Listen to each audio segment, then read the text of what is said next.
जिले खम्मम कामीपल्ली मंडल में मुस्तहिकीन में डबल बेडरूम मकानात के अलाटमेंट लेटर तकसीम करने की तकरीब मुनक्किद हुई, जिसमें तेलंगाना के वजीर हाउसिंग पोंगुलेटी श्रीनिवास रेड्डी ने शिरकत की।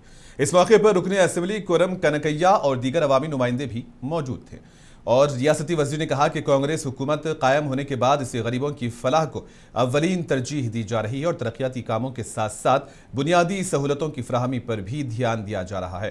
पोंगुलेटी श्रीनिवास रेड्डी ने मुख्तलिफ तरक्याती कामों का संगे बुनियाद रखने के साथ कई फलाही स्कीम्स के फवायद मुस्तहिकीन तक पहुंचाए और मुख्तलिफ सरकारी स्कीम्स की कामयाबी का भी जिक्र किया और साथ ही मुख्तलिफ हुसूलियाबियां भी गिनवाई।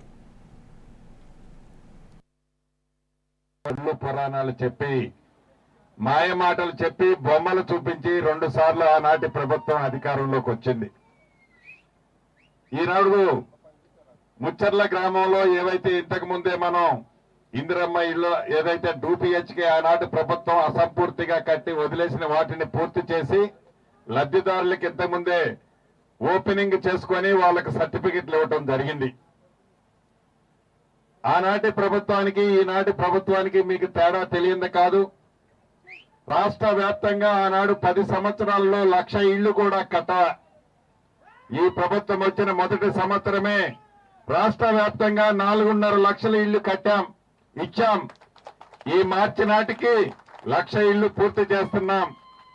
ఇందాక గోపాల్ రెడ్డి గారు ఎమ్మెల్యే గారు అడిగినట్లు ఇంకా ఇందిరమ్మ ఇళ్లు ఒక విడత ఈ గ్రామానికి ఇచ్చాం.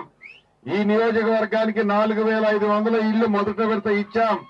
రేపు ఏప్రిల్ रियासती हुकूमत को 99 रोज के इलेक्शन प्लान के तहत नलगुंडा जिले में सरगर्मियां जारी हैं और मिर्जालगुड़ा में एक इजलास मुनक्किद हुआ, जिसमें जिला कलेक्टर बी चंद्रशेखर ने बतौर मेहमान खुसूसी शिरकत की। कलेक्टर ने कहा कि नए अवामी नुमाइंदे देहात का दौरा करके अवामी मसाइल को जाने और उनके हल के लिए संजीदा कोशिश करें।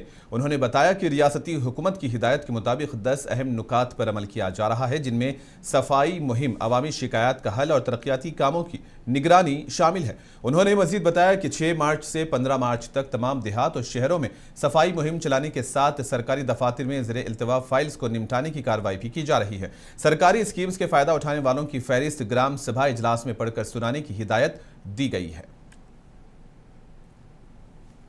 మనమందరం కూడా 99 రోజుల యాక్షన్ ప్లాన్ ప్రణాళికలో భాగంగా మనమందరం కూడా ఏమేమి మనం చేయాలి, ఏమేమి పనులు చేయాలి, ఏ డిపార్ట్మెంట్స్ తోటి మనము కోఆర్డినేట్ చేసుకోవాలి, ఈ 10 అంశాల గురించి మనమందరం कामारेड्डी जिले के बांसवाड़ा से खबर है। तंजीमुल मसाजिद कमेटी और मुकामी अवाम ने मुस्लिम नौजवानों की रिहाई पर इत्मीनान जाहिर किया और कहा कि कानूनी जद्दोजहद और मुअस्सर पैरवी के बाइस ये मुमकिन हो सका है।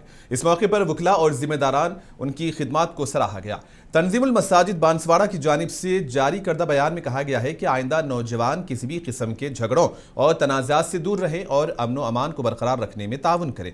कमेटी ने आवाम से अपील की है कि बाहमी भाईचारा कायम रखते हुए कानून की पासदारी करें ताकि ऐसे वाक़यात दोबारा पेश न आए। या जो तंजीमुल मसाजिद के ज़िम्मेदार और जो अहबाब जेल में महरूस थे और आज उनकी ज़मानत हुई, पहले आपको मुबारकबाद देता हूँ। और साथ ही आपसे एक दरख्वास्त ये है कि बड़ी कशाकश और बड़ी जद्दोजहद और बड़े नामसाइद हालात का सामना करते हुए जनाब मकसूद अहमद साहब और उनकी टीम ने आप लोगों की ज़मानत के लिए कोशिश की। अल्हम्दुलिल्लाह आज वो कामयाब हुई। शक्ल में सामने आकर कंट्रोल करना एक बांसवाड़े को बहुत अच्छा काम रहा। साथ ही साथ मैं तमाम बांसवाड़ा के मुसलमानों को और हिंदुओं को भी मुबारकबाद देता हूं कि ऐसे हालात में किस तरीके से अपन रहना चाहिए, उस तरीके से आप लोग वहां पर आपका ताउन किया। लिहाजा इस मुहिम को सियासी कलर ना देते हुए अब बच्चे तो जेल में थे, अभी अल्हम्दुलिल्लाह बाहर आ गए, इसको आगे चल के। जगतियाल जिले के इंदिरा भवन में साबिक वजीर जीवन रेड्डी ने मीडिया से बात की। इन्होंने अमेरिका, इसराइल और ईरान के दरमियान जारी कशीदगी पर तशवीश का इजहार किया। इन्होंने कहा कि अमेरिका खुद को अमन पसंद मुल्क करार देता है, लेकिन किसी दूसरे मुल्क पर हमला करना दुरुस्त नहीं। उनका कहना था कि ईरान पर हमलों के बायस आलमी सतह पर इसके असरात महसूस किए जा रहे हैं और कई ममालिक इससे मुतासिर हो रहे हैं। इन्होंने सवाल किया कि मौजूदा हालात में अक़वाम मुत्तहिदा जंग को रोकने के लिए मौसर इक़दाम क्यों नहीं कर रही है। తమ ఆధిపత్య పోరులో భాగంగా ఇజ్రాయెల్తో కలిసి ఇరాన్పై యుద్ధం ప్రకటింపచేయడంతో అంటే యుద్ధ ప్రభావం కేవలం ఆ దేశాలకే పరిమితం కాకుండా యావత్ ప్రపంచ దేశాల ఆర్థిక వ్యవస్థను ఏదైతుందో దెబ్బతీసే విధంగా ఉందని చెప్పడం తప్పదనుకోండి. అంటే వాస్తవంగా అమెరికా నీతులు ఏదైతున్నదో తమకు తాము శాంతి కాముకులుగా తామే ఐక్యరాజ్య సమితికి ప్రతినిధులుగా ఇప్పుడు ఆనాడు ఆపరేషన్ సింధూర్లో భాగంగా భారతదేశం ఏదైతున్నదో పాకిస్తాన్పై हैदराबाद की राजेंद्र नगर हलके से खबर है। हैदर शाह कोट इलाके के सायराम नगर कॉलोनी में मूसा नदी प्रोजेक्ट से मुतासिरा अफराद ने खामोश भूख हड़ताल शुरू कर दी है।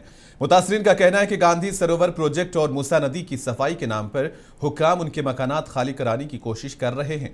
एहतजाज करने वालों ने मुतालबा किया कि हुकूमत सफाई और तरक्याती काम जरूर करे, लेकिन उनकी जमीन और मकानात को ना लिया जाए। उन्होंने कहा कि उन्होंने अपनी जमा पूंजी से प्राइवेट पट्टा जमीन खरीदकर बड़ी मुश्किल से घर तामीर किए हैं और अब उन्हें खौफ है कि हुकूमत उनसे ये घर भी छीन लेगी।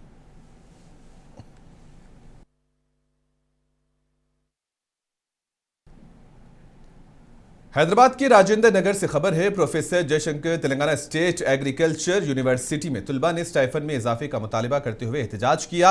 ज़रई कॉलेज के तुलबा गुज़िश्ता रोज से भूख हड़ताल पर बैठे हुए हैं और हुकूमत के अलावा यूनिवर्सिटी हुक्काम की जानिब से कोई जवाब न मिलने पर सूरत हाल कशीदा हो गई है।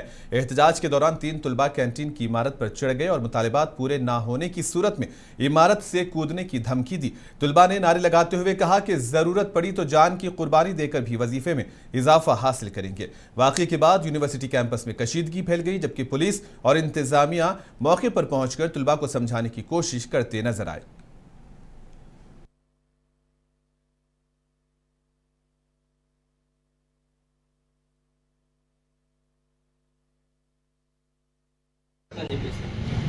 మా ఉస్మాన్ యూనివర్సిటీలో 1200 మంది ప్రొఫెసర్లు ఉన్నారు, కేవలం 300 మంది మాత్రమే ఉన్నారు.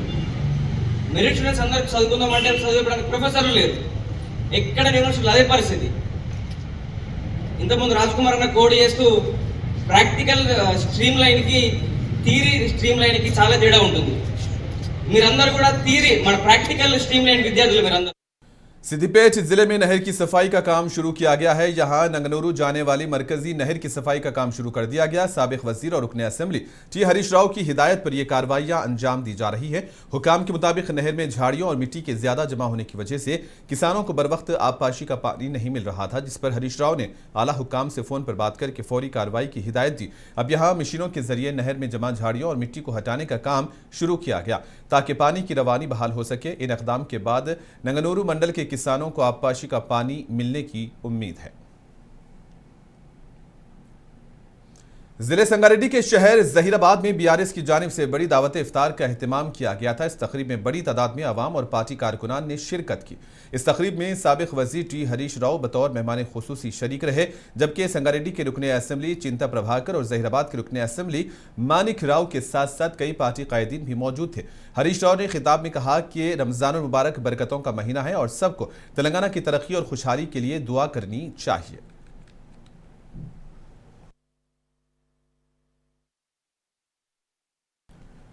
तेलंगाना के जिले निजामाबाद में जुमेरात और जुमा की दरमियानी शब एक अफसोसनाक सड़क हादसा पेश आया है, जिसमें 4 अफराद फौत हो गए हैं और कई मुसाफिर जख्मी हुए हैं।